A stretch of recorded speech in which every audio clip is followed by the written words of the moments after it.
Terus niki nerusaken ngaos pertemuan 2 kali, niki yang ketiga.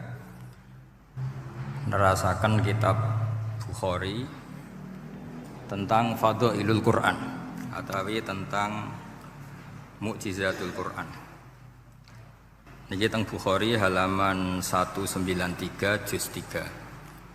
Ya, teng Bukhari niku juz 3 halaman 193, nak teng Fathul Bari juz 9 halaman 573. Nggih, sedurunge kula mukadimah iki. Dados Quran nggih cobi didengarkan nggih. Quran itu turun itu kan mustameknya, pendengarnya itu zaman itu kan orang kafir semua.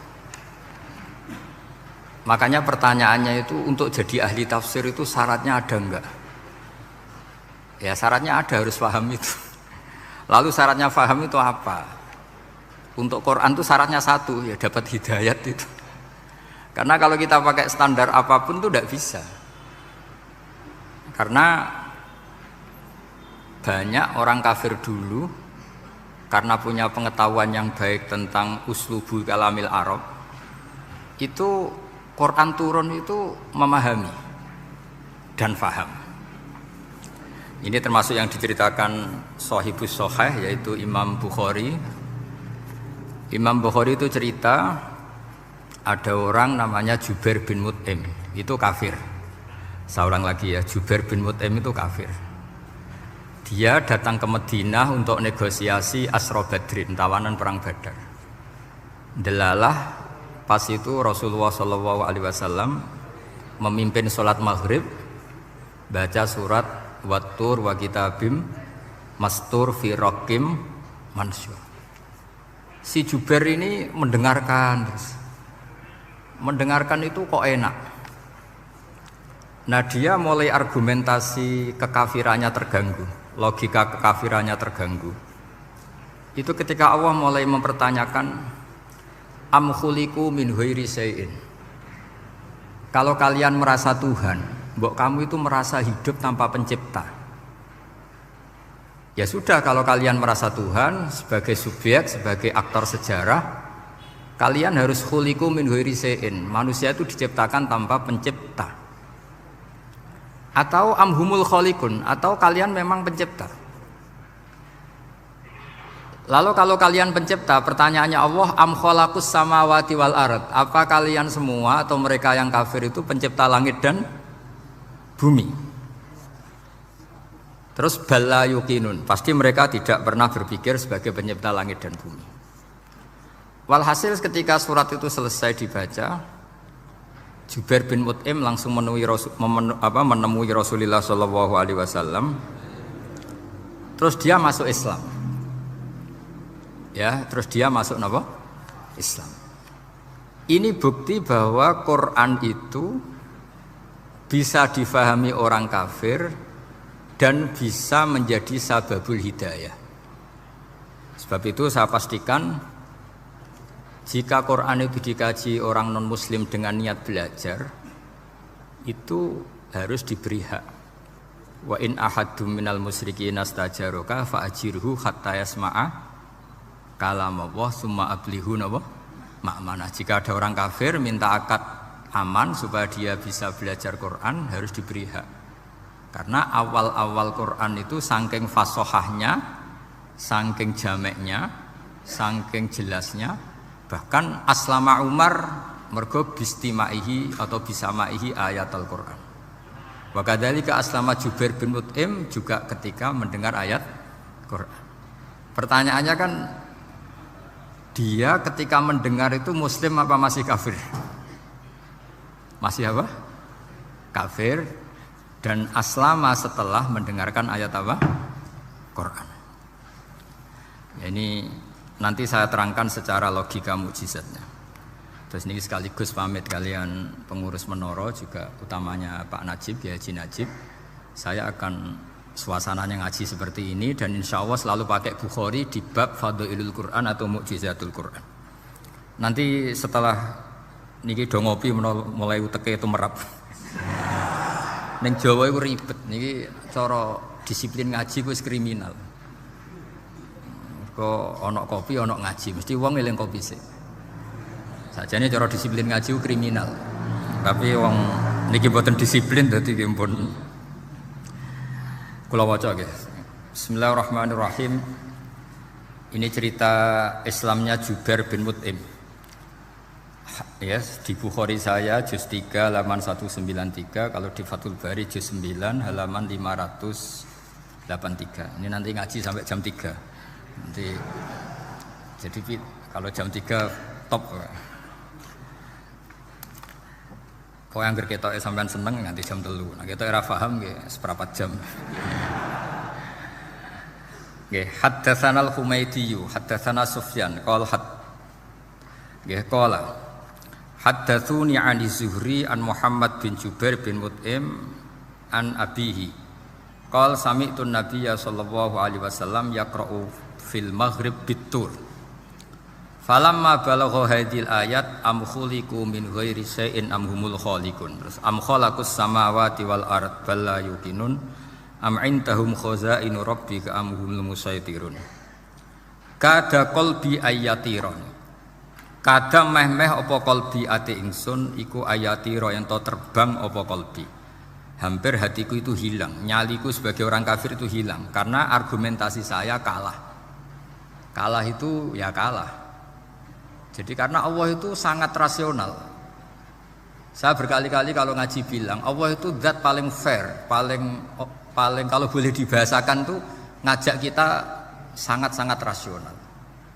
Saya berkali-kali ngaji bilang untuk menafikan Tuhan selain Allah itu Allah cara nantang itu sederhana sekali. Qul ara'aytum ma tad'una min dunillah aruni madza khalaqu minal ardi am lahum syirkun fis samawati. Kalau kalian punya Tuhan selain saya, kata Allah, tidak apa-apa. Asal yang kamu tuhankan itu punya reputasi lah. Ketika aku bangun langit itu ya urun-urun tau apa. Melok gawe langit ora, urun semen ora, kok melok jadi pangeran piye. Jadi aruni. Yang kamu pertuhankan Fir'aun Namrud, ketika aku bikin bumi itu di mana? Kan tidak ikut.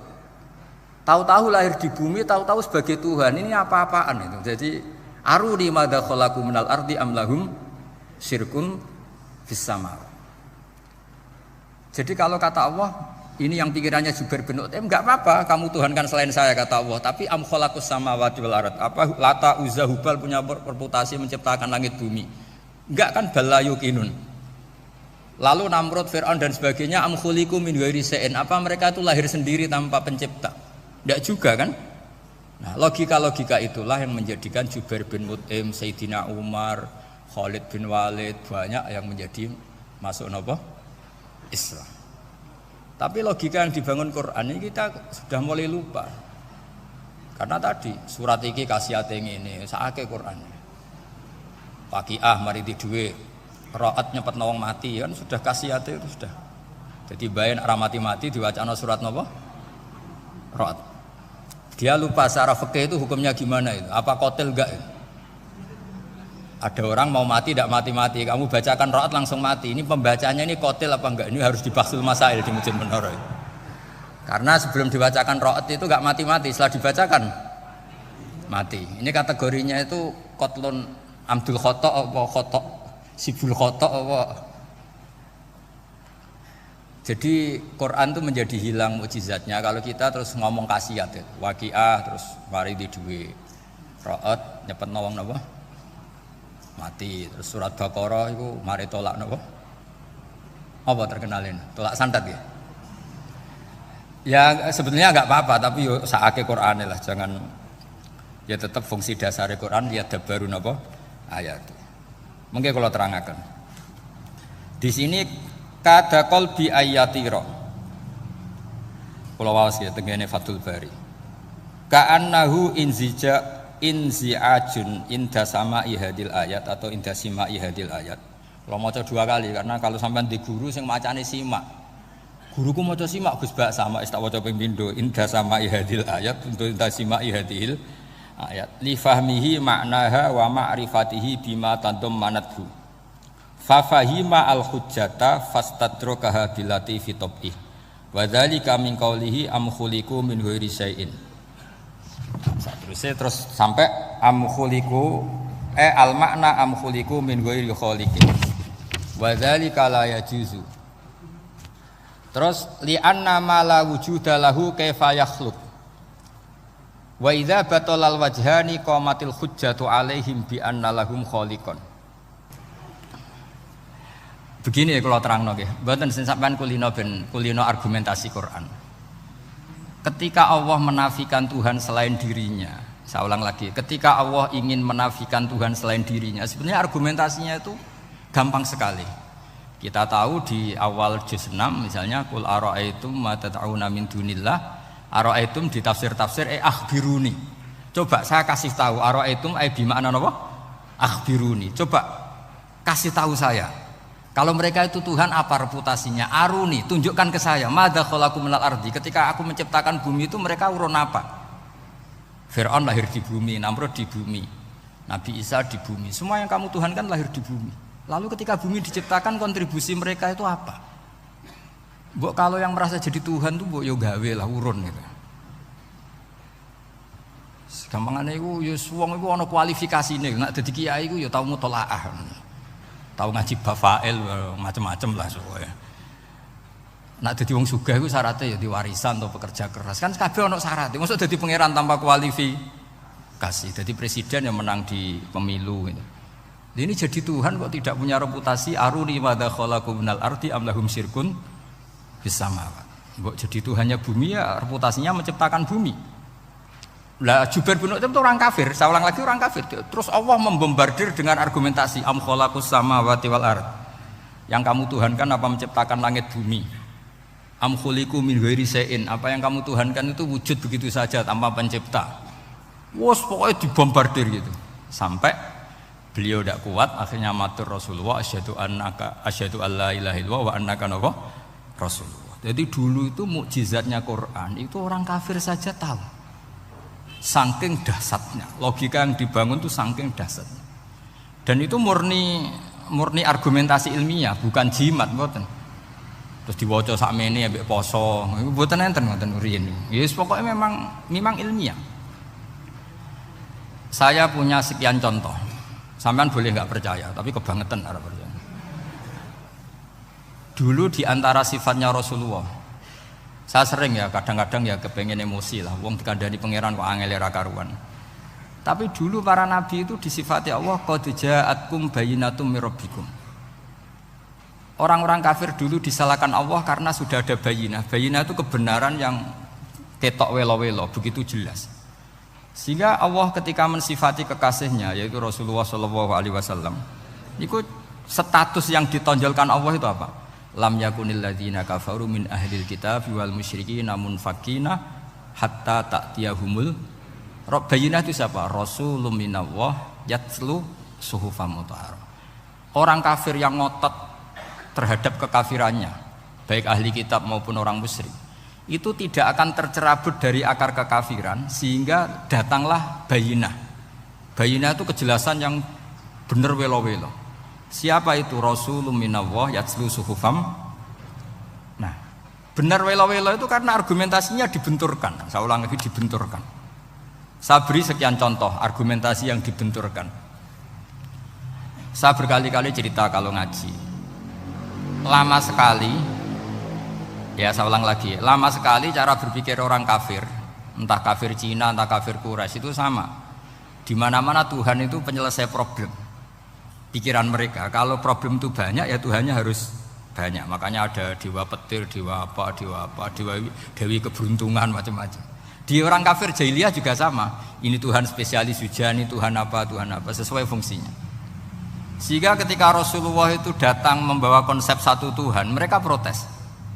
Disebut aja'alal alihata ilahau wahida inna hadza la syai'un ujab. Masa Tuhan satu, padahal problem kita ini banyak. Inna hadza la syai'un ujab, ini aneh. Tapi Nabi secara telaten adu argumentasi.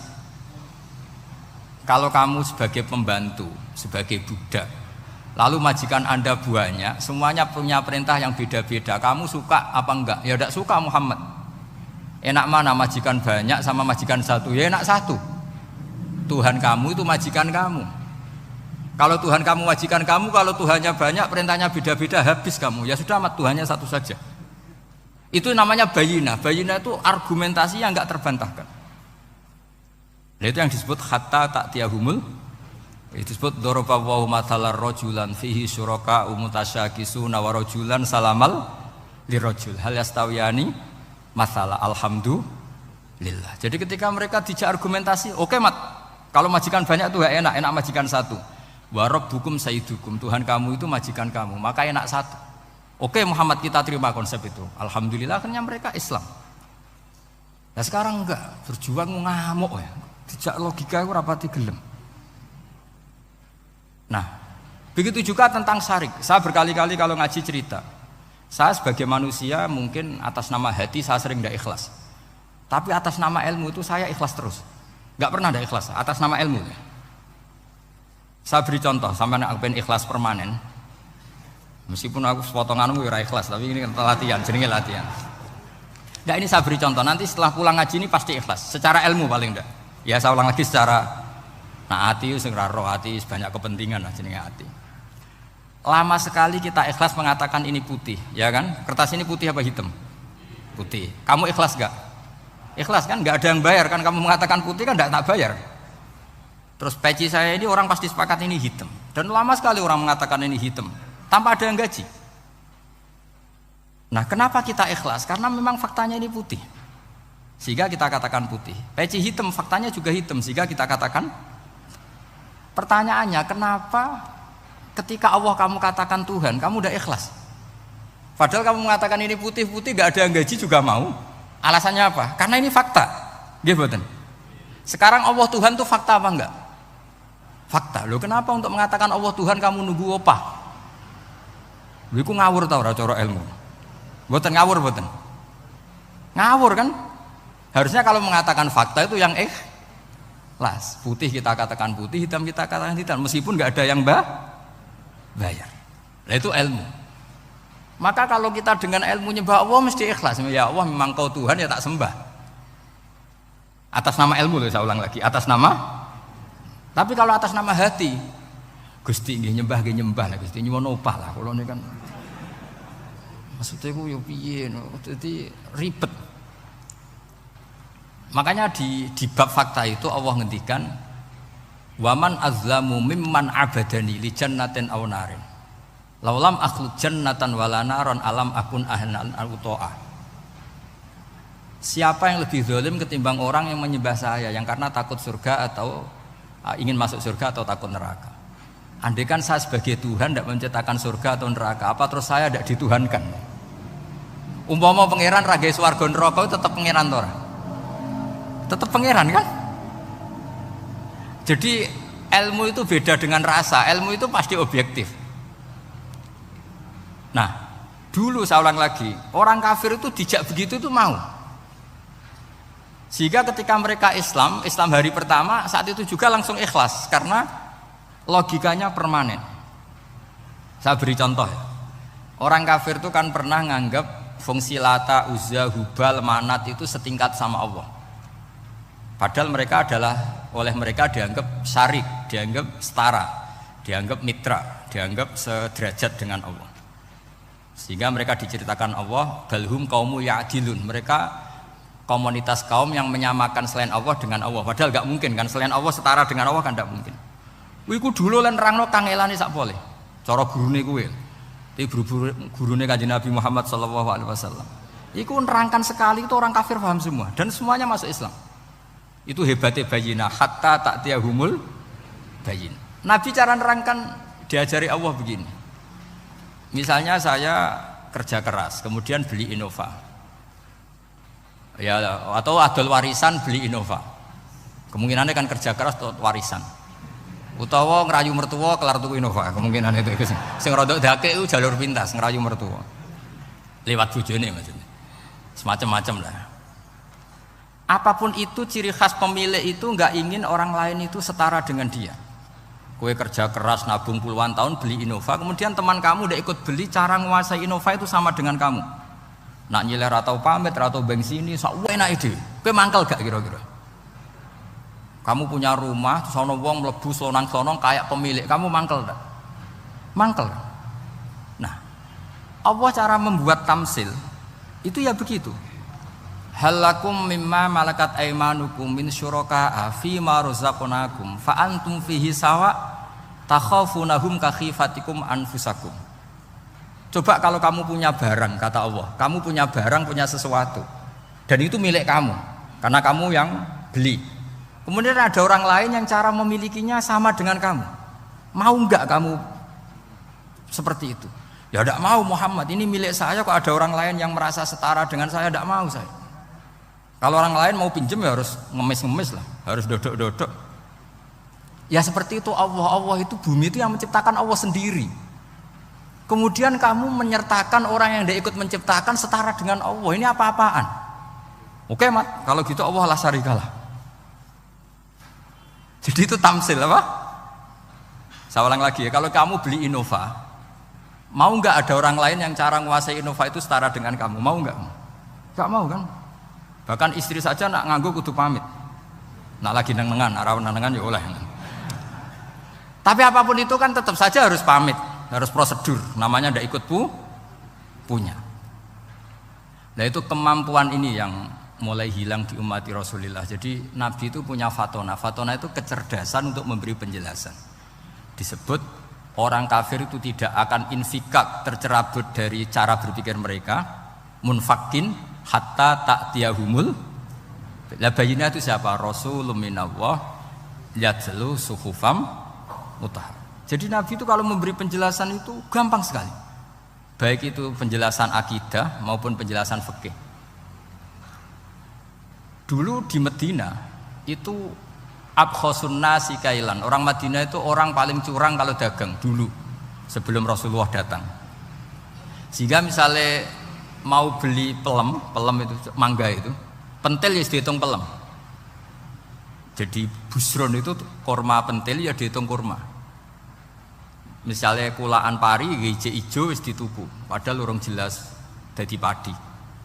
Nah nanti kalau kena badai angin ya sudah, apa itu uang itu nggak kembali. Ketika Rasulullah datang, Nabi mau tanya, "Cung tuku apa?" Tumbas pelem. Sekarang satu pohon pelem dituku 2 juta, itu rego pelem ta rego pentil? Mbak sampean jawab ya. Pentil kan gak ono regane, sakmene niku. Ndak ketika dibayar 2 juta itu rego pentil apa rego pelem? Pentil lho mboten. Ketika pentil sakmene dituku 2 juta satu pohon itu rego pelem atau rego pentil? Pelem kan? Sekarang faktanya pentil apa pelem? Pentil. Makanya Nabi terus tanya, "Kul ara'aitum in mana'allahu as-samrah fabima yastakhilu ahadukum mala akhi." Banyak tak apa loh hadis-hadis. Andai kan nanti pentil ini kena angin, kemudian 2 juta itu bayari apa coba? Diarani bayari pelem rantuk pelem. Dibayari pentil kok regane 2 juta wong dipangan yo ora kena. Akhirnya wong Madinah sadar betapa buruknya sistem perdagangan mereka. Wong pentil kok diregani 2 juta. Semenjak itu ada fikih boleh jual pentil itu ba'da budui sholahiyah, setelah jelas-jelas jadi pelem. Paham ya? Dan Nabi cara nerangkan gampang. Fabima yastakhillu ahadukum mala akhi. Lalu alasan halal itu apa? Kamu mengambil uang 2 juta atas nama apa? Atas nama pelem ya Rasul, di peleme. Atas nama pentil, mosok pentil regane 2 juta. Jadi akhirnya orang Madinah sadar semenjak itu tidak jual buah-buahan qobla budui sholahiyah, sebelum kelihatan berstatus napa? Samroh buah. Jadi Nabi itu orang yang kalau menjelaskan itu gampang sekali. Dulu itu Nabi pernah dibully orang Bedui. Nabi pernah ngendikan la adwa wala tiarota wala hamah. Tidak ada penyakit menular. Ya ada orang Bedui itu iseng. Iseng itu ya iseng. Ada unta gudiken, dijejero unta waras. Akhirnya sing waras melok gudiken. Si Bedui ya rodok kurang ajar. Rasulullah ditimbali. Ya rodok kacau ngiwanya. Alhamdulillah gak wong kudus nih. Ya Rasulullah, katanya engkau tidak ada penyakit menular. Ini onta ini tidak gudiken, tak jejeri yang gudiken ikut gudiken. Terus Nabi banget pinter ya. Dikira Nabi itu kan kalah kan. Nabi jawabannya enak. Faman a'dal awwala.